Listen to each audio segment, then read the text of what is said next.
சிலர் ஆசைக்கும் தேவைக்கும் வாழ்வுக்கும் வசதிக்கும் ஊரார் கால் பிடிப்பார்.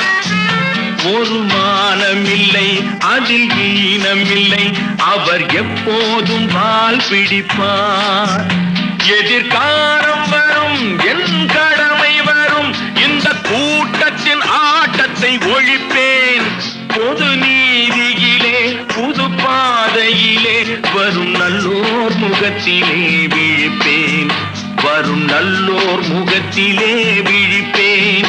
நான் ஆணையிட்டால் அது நடந்து